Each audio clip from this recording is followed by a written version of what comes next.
Shalom, selamat pagi saudaraku.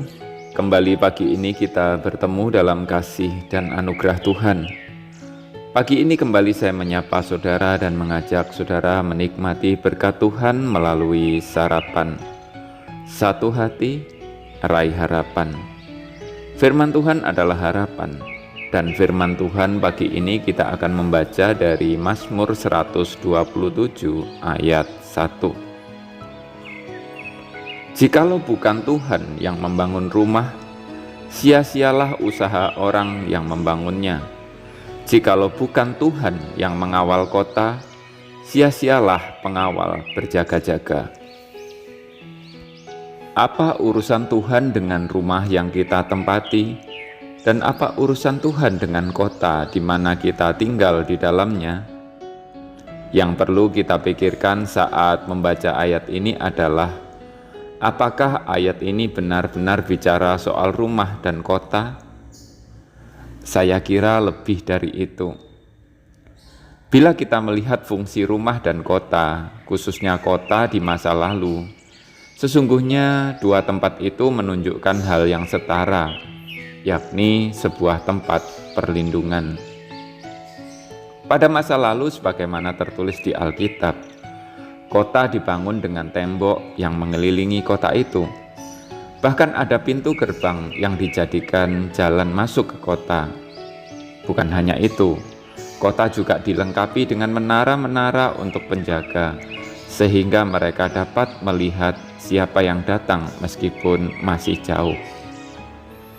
Fungsinya tembok dan penjaga adalah memberikan perlindungan dan rasa aman bagi semua yang tinggal di dalamnya. Kita semua butuh rasa aman. Oleh karena itu kita butuh tempat perlindungan. Persoalannya, adakah kita dapat membangun atau membuat perlindungan yang betul-betul aman dan kokoh? Dapatkah kita mengupayakan semua itu sendirian sehingga kita terlindungi dari malapetaka? Tidak mungkin.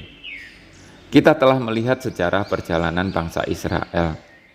Ketika mereka jauh dari Tuhan, musuh menghancurkan mereka, dan hidup mereka penuh kesusahan dan ketakutan.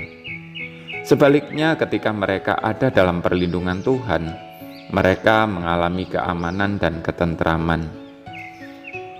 Kita juga perlu menilik dua kata yang digunakan secara berurutan, yakni mendirikan dan mengawal. Mendirikan adalah upaya untuk memulai sampai menyelesaikannya, dan mengawal adalah tindakan untuk memelihara. Pemeliharaan adalah kegiatan yang berlangsung terus-menerus, bukan hanya sesekali saja. Tidak berguna penjagaan yang hanya dilakukan sehari atau 2 hari. Penjagaan harus berkelanjutan.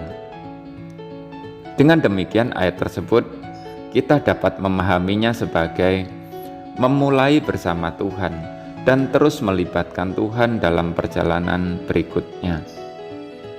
Tentu saja ini bukan hanya soal membangun rumah, melainkan seluruh aspek kehidupan. Bisa saja studi, pernikahan, usaha atau karir, dan segala sesuatu. Penting sekali melibatkan Tuhan sejak awal, bahkan dalam perencanaan sekalipun.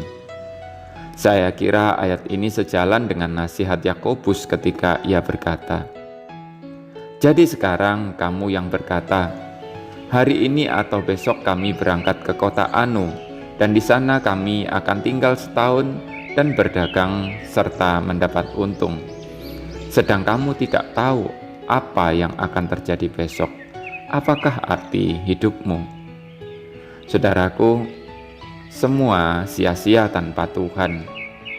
Dengan tidak melibatkan Tuhan, mungkin kita dapat tetap membangun dan melanjutkan hidup, tetapi tidak ada makna, tidak ada nilai, dan tidak ada arti. Yang dirasa hanya kekosongan yang tidak bertepi. Sia-sia semuanya. Selamat pagi saudaraku, selamat beraktivitas. Tuhan memberkati. Jangan lupa sarapan.